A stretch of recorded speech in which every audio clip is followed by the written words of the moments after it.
결혼 20년 만에 최신 레이저 개안 수술을 받고 눈을 뜨게 해준 한 맹인이 있었습니다. 생전 처음으로 자신의 눈으로 세상을 이렇게 보게 된 맹인의 기쁨은 이루 말할 수가 없었다는 것이죠. 막 붕대를 풀고 일어서려고 하는데 왼 옆에 중년 여자의 모습이 시야에 들어왔습니다. 그는 다름 아닌 자기 자신을 지금까지 헌신적으로 돌봐준 아내였죠. 남편은 아내의 손을 잡고 눈물을 글썽이더니 처음 뵙겠습니다. 얼마나 그 감동이 그리고 또 기쁨이 컸을 거죠. 말씀 많이 들었습니다. 처음 뵙겠습니다. 그 감동을 그렇게 얘기했다는데 우리도 옆 사람에게 한번 처음 뵙겠습니다. 한번 인사 한번 해보십시다. 시작. 처음 뵙겠습니다. 처음 뵙는 분인지 아닌지 모르겠지만 어쨌든 감동이 이렇게 새로워지는 그 사람을 처음 봄으로 인해서 기뻐하는 이러한 감동이 밀려오리라는 생각을 가져볼 수 있는 것을 간접적으로 눈을 뜬 여인이 자신의 아내를 바라보면서 기쁨의 감정을 처음 뵙겠다라고 하는 그러한 표현으로 했다는 것이죠. 자, 오늘은 어느 날과는 다른 또 주일을 맞이했죠. 오늘은 주일이면서 성탄절이 겹친 그런 날인데 이 크리스마스, 하나님의 아들이 세상에 태어나신 날을 축하하는 그러한 절기이기도 하고 또 주일이기도 합니다. 오늘 같은 이 크리스마스 날은 우리 기독교인이건 비기독교인이건 모두가 다 이 크리스마스 이것을 기억하고 이렇게 그 기쁨과 즐거움을 누리는 날인데 그러나 요즘 그 세태가 너무 우리가 즐겁고 기쁘고 라고 하는 이런 표현을 하기가 힘든 그러한 때를 우리가 지금 이렇게 겪고 있기 때문에 이런 상점이나 또는 거리의 사람들도 많이 자제를 하는 그러한 뉴스를 이렇게 아마 여러분들도 보도를 통해서 들으실 거예요. 그러나 우리 그리스도인들은 세상 사람들과는 다른 어떤 특별한 의미로 이 성탄절을 맞이하고 특별한 기쁨을 우리가 맛보아야 할 줄로 믿습니다. 그러기 위해서는 이 성탄에 감추어진 그 신비를 우리가 살펴보면서 성탄절을 통하여서 주시는 하나님의 은혜가 뭔가 이것을 오늘 생각해 보려고 그래요. 첫 번째는 이 첫번 성탄의 메시지가 뭐냐라고 하는 것이죠. 그래서 오늘 우리가 맞이한 2016번째 이 성탄의 그 메시지를 동일하게 한번 생각해 보았으면 합니다.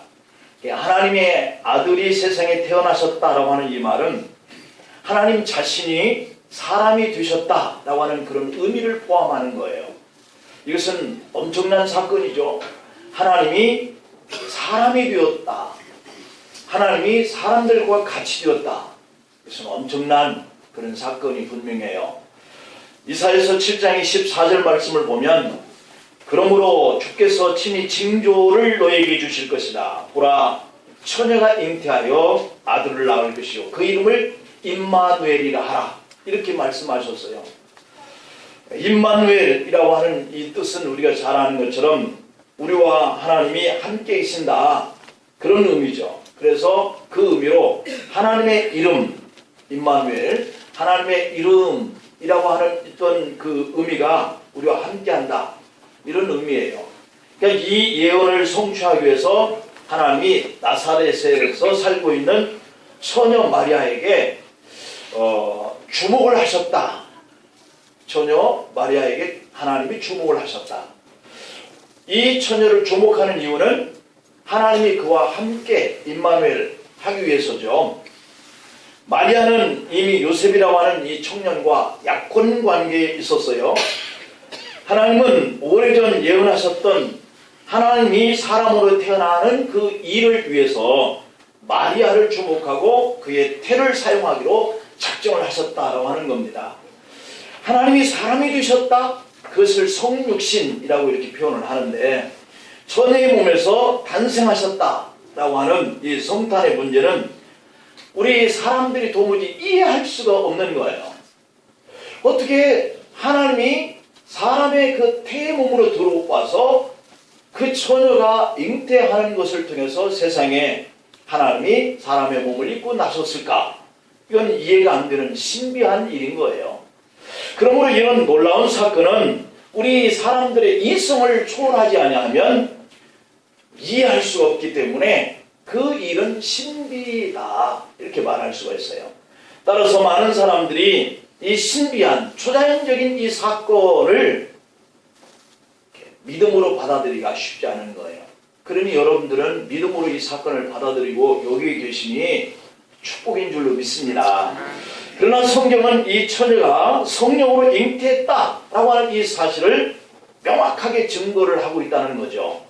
모든 생명과 천지 만물을 창조하신 하나님은 처녀의 태를 이용하여 이 세상에 사람으로 오신다라고 하는 것을 아까 읽었던 이사야서 7장 14절에서 예언을 해 놓았고, 그리고 이 신약에서 성취했다라고 하는 거죠. 그러니까 무조건 나셨다라고 하는 것만 주장하는 것이 아니라 이미 몇백 년 전에 이렇게 될 것에 대해서 예언을 해놓은 사건이 성취된 것이니 우리가 안 믿을 수가 없는 것이죠. 사람들은 이것을 받아들이기가 너무 힘듭니다. 오늘 본문 6절 말씀을 보면 그렇게 기록되어 있어요. 그는이라고 하는 이 명사가 바로 예수 그리스도, 이미 구약 성경에 예언해 놓은 처녀의 몸을 통해서 세상에 나실 예수 그리스도를 가리키죠. 그는 근본 하나님의 본체시나 하나님과 동등됨을 취할 것으로 여기지 아니하시고, 이렇게 기록되어 있어요. 여기서 그는이라고 하는 이분이 사람이 되어 세상에 오신 예수님이죠. 하나님의 본체라고 하는 이 뜻은 하나님의 자리에 계셨던 분이에요. 그러니까 하나님이죠. 그러니까 하나님과 동등한 그런 존재라고 하는 말입니다. 다시 말하면 하나님 자신이라고 하는 뜻이죠.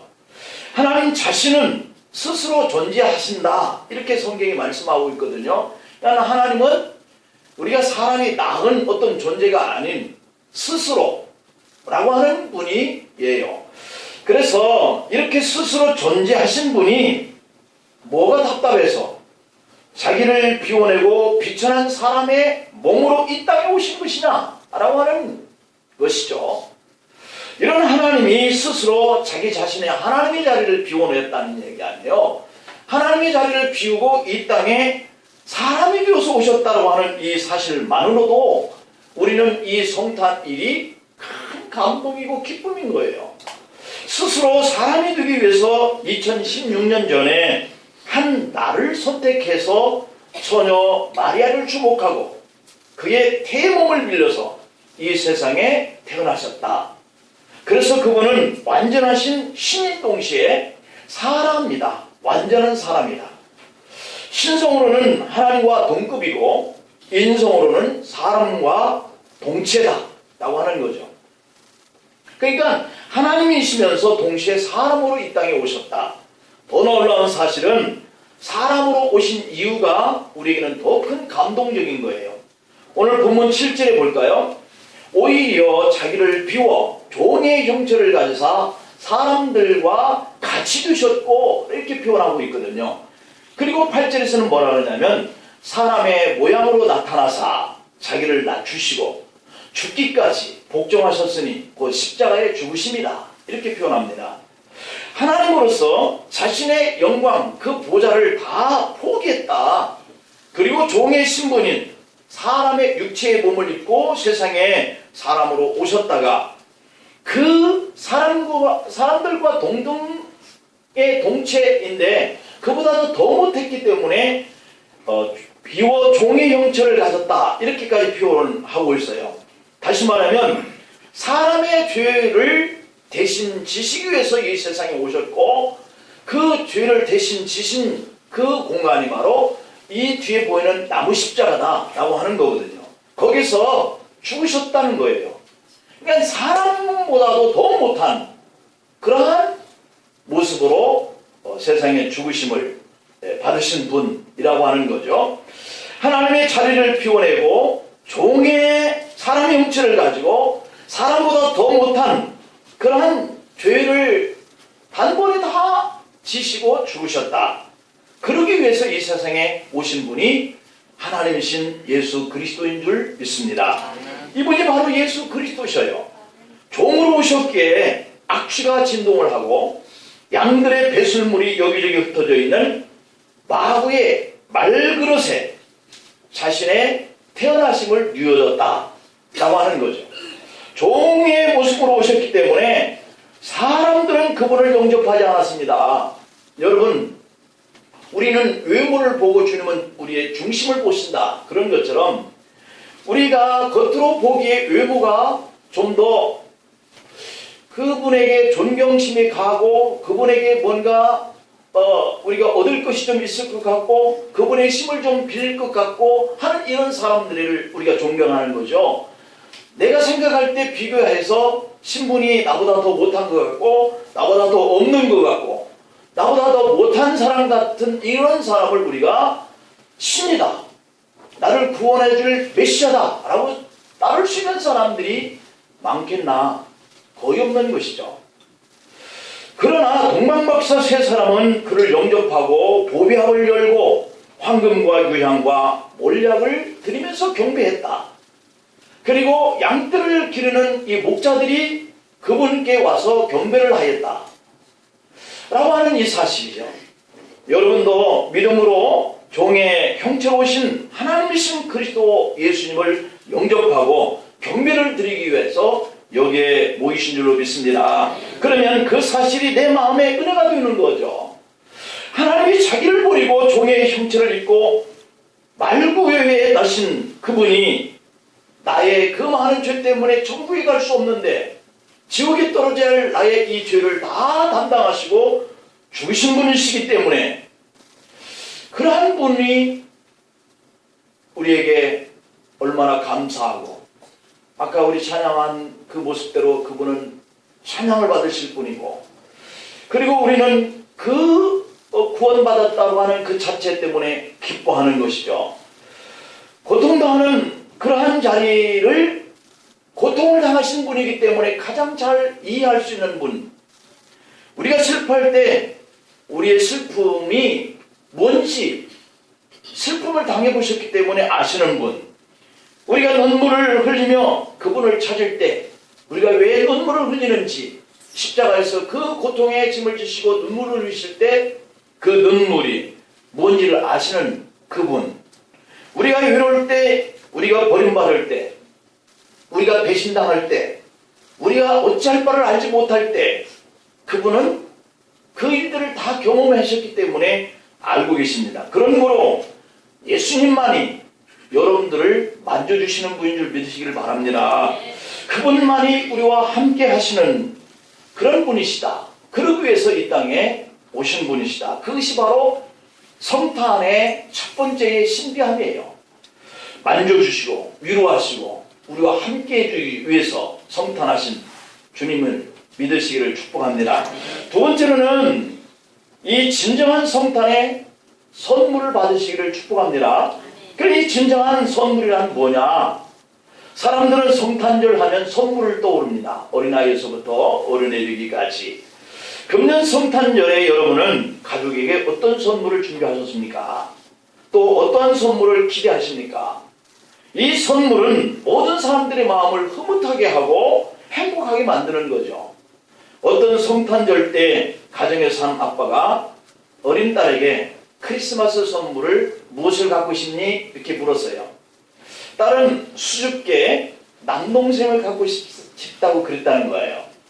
그러자 놀랍게도 크리스마스 이브에 이 아이의 엄마가 병원에서 갓난 아이를 안고 돌아왔습니다. 남동생을 선물한 거죠. 자, 다음 해에 또 그 아빠가 그 딸에게 금년의 크리스마스 선물은 뭘로 받고 싶니? 또 물었다는 거죠.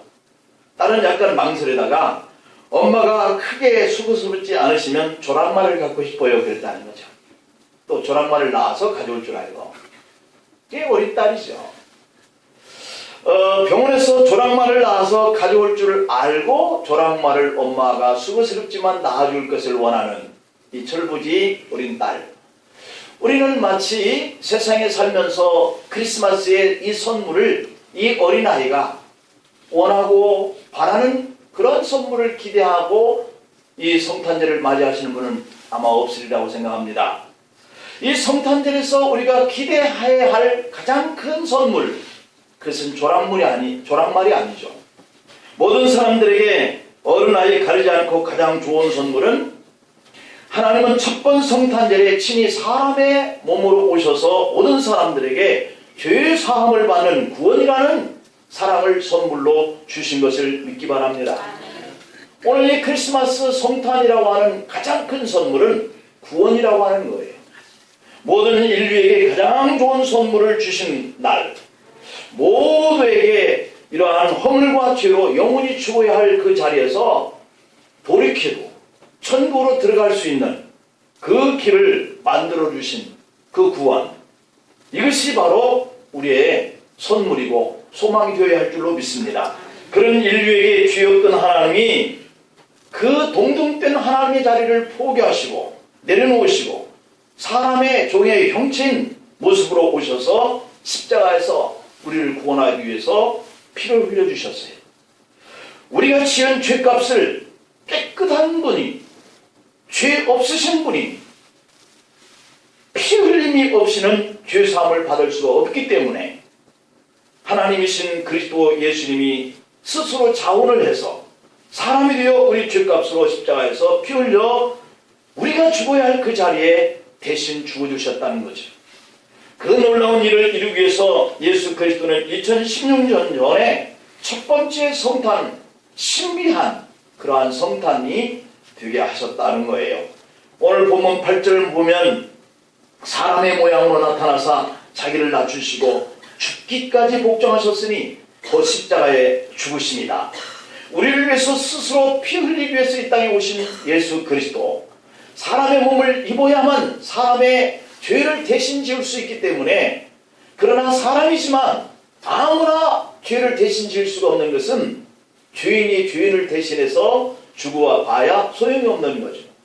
그래서 깨끗한 분, 죄가 없는 사람이어야 하는데 남자를 알고 낳은 그 아이는 죄가 다 전가되어서 다 죄인인 거죠. 그러나 하나님이신 그분이 사람의 몸을 입고 남자를 알지 못하는 여인의 태를 빌려서 출산하게 된 그 하나님이신 그리스도는 순수하시고 깨끗하시고 죄가 없기 때문에 사람의 죄를 대신 질 수가 있게 된 거예요. 그래야만 우리의 죄와 허물이 사함을 받게 되어지는 이러한 일들이 이루어지기 때문에 이분이 바로 죽기까지 복종하시고 우리의 허물과 죄에서 건지시기 위해서 사람 되어 오신 날, 이 날이 바로 성탄일인 거예요. 그러므로 성탄절이 우리에게 그토록 중요한 이유가 되는 것이죠. 베들레헴에서의 예수님의 탄생은 하나님의 아들이 갈보리의 십자가로 이끌러가는 길목에 놓여지기 위해서 오셨다. 베들레헴은 십자가로 가는 길목이었습니다. 베들레헴의 말구에는 십자가로 통하는 길목이었습니다. 예수님을 만난 죄인들은 다 살아났습니다. 가늠한 여인이 현장에서 잡혀 초라하기 짝이 없이 사람들의 손에 끌린 채 예수님 앞에 왔습니다. 여인은 당장이라도 사람들 손에 들려진 그 돌에 맞아서 죽어야 할 그런 운명에 처해진 것이죠. 아무 말도 하지 못한 채 부들부들 떨고 있습니다. 사람들은 예수님께 끌고 온 여인을 어떻게 처리하면 좋겠냐고 예수님께 물었습니다. 그때 예수님은 몸을 굽혀 땅바닥에 뭔가 쓰시더니 사람들을 바라보면서 너희 중에 죄가 없는 자가 먼저 돌로 치라 하셨습니다. 사람들은 자신의 죄와 허물을 생각하면서 도저히 돌을 던질 자신이 없었고 하나씩 둘씩 돌을 내려놓고 현장을 떠났습니다. 잠시 후 홀로남은 여인에게 주님이 묻습니다. 너를 정죄하는 사람들이 어디 있느냐? 아무도 없습니다. 나도 너를 정죄하지 아니하노라. 가서 같은 죄를 범하지 말라. 하시고 용서하셨습니다. 그 가늠한 현장에 잡힌 여인도 예수님을 만남으로 인해서 용서를 받아요. 왜 예수님은 그렇게 말씀을 하셨을까요? 여인을 위해 자신의 십자가에서 피 흘려 죽으셔야 하기 때문이에요. 오늘 우리에게도 마찬가지입니다. 질병으로 죽어 무덤에 장사 지냈던 나사로에게 다가가셔서 나사로야 나오너라 외치셨습니다. 죽은 지 나흘이나 된 나사로가 걸어서 나옵니다. 회당장 야이로의 딸이 살아납니다. 나인성 과부의 아들이 죽어 슬피 울며 가던 장례의 행렬이 예수님과 마주쳤습니다. 상해에 실렸던 청년이 예수님을 만나자 일어나 살아났습니다. 어떻게 이런 일이 가능했을까요? 예수님은 죄를 사하시는 분이기 때문에 그랬습니다. 예수님은 우리에게 생명을 주시는 분이기 때문에 그러했습니다. 여러분, 크리스마스의 진정한 선물을 받으시기를 축복합니다. 그 선물은 죄 사함이에요. 그 선물은 생명을 얻는 거예요. 그 선물은 영생입니다. 예수님이 요한복음 10장 10절을 통해서 이렇게 선포합니다. 도둑이 오는 것은 도둑질하고 죽이고 멸망시키려는 것뿐이요 내가 온 것은 양으로 생명을 얻게 하고 더 풍성히 얻게 하려는 것이다. 아멘. 기도합니다. 아버지 하나님, 이 생명이 예수 그리스도께서 이 땅에 성탄하심으로 그리고 우리 죄 대신 죽으심으로 구원을 선물로 받게 하신 것을 감사합니다. 이 성탄의 신비가 너무도 신비하고 묘하여서 많은 사람들이 그 사실을 믿지 않으려고 하지만 오늘 이 성탄은 우리 모두에게 주신 하나님의 구원의 선물인 것을 믿고 감격하고 기뻐하면서 오늘 주 앞에 모인 이 믿음의 사람들을 기억하여 주옵소서.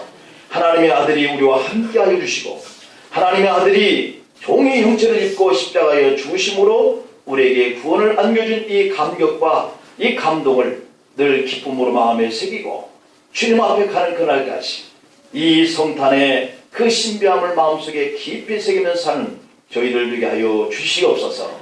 예수님의 이름으로 기도하옵나이다. 아멘. 찬송가 115장 찬양합니다.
또 두렵건대 네가 마음에 이르기를 내 등과 내 손의 힘으로 내가 이 재물을 얻었다 할까 하노라. 네 하나님 여호와를 기억하라. 그가 네게 재물 얻을 능을 주셨습니다. 네가 자시면 네 열조에게 맹세하신 언약을 오늘과 같이 이루려 하십니다. 아버지 하나님, 이 모든 재물을 얻은 것이 우리의 힘과 우리의 노력에 있지 아니하고 하나님께서 우리에게 재물을 얻을 능력을 주셨기 때문에 오늘 우리와 이와 같은 것들을 누리고 사는 것을 감사함을 돌립니다. 하나님의 섭리를 감사하며 이것에 대해서 모든 것들을 베푸시고 넉넉하게 하여 주신 주님 앞에 귀한 예물을 드립니다. 울며 씨를 뿌리는 자들에게 기쁨으로 단을 거두리라고 하신 말씀에 따라서 하나님께서 주신 것으로 믿고 11조를 드립니다. 그 가정을 축복하여 주시고 기도의 제목들이 해결되는 응답을 도와여 주옵소서. 독수리가 날개치며 올라가는 힘을 얻는 자녀들이 오늘 또 주님 앞에 감사의 예물을 드립니다. 성탄의 예물을 드립니다. 건축 예물과 선교 예물을 드립니다. 추종 예물과 주일 예물을 드립니다. 여러 가지 마음을 다하여서 주님 앞에 예물 드리는 이 귀한 중심과 그 손길을 하나님 기억하여 주셔서 이 예물을 드린 가정들에게 있어야 할 것과 필요한 귀한 것들을 공급하여 주시되 넉넉하게 하여 주옵소서. 풍족하게 하여 주옵소서.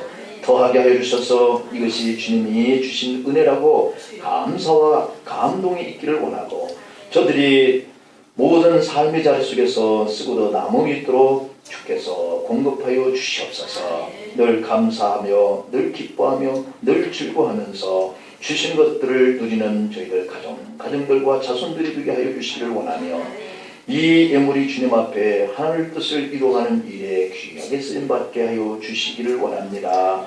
하나님 또한 몸으로 봉사하고 또한 재능과 은사를 가지고 하나님을 영광되게 하는 모든 가정들 그들의 자손들이 더 잘 되기를 원하고 풍족하기를 원합니다. 수국의 열매가 반드시 돌아오게 하여 주시고 사는 날 동안 주님이 저들에게 많은 것들을 공급하여 주심으로 하나님 앞에 영광 돌리면서 살게 하여 주옵소서.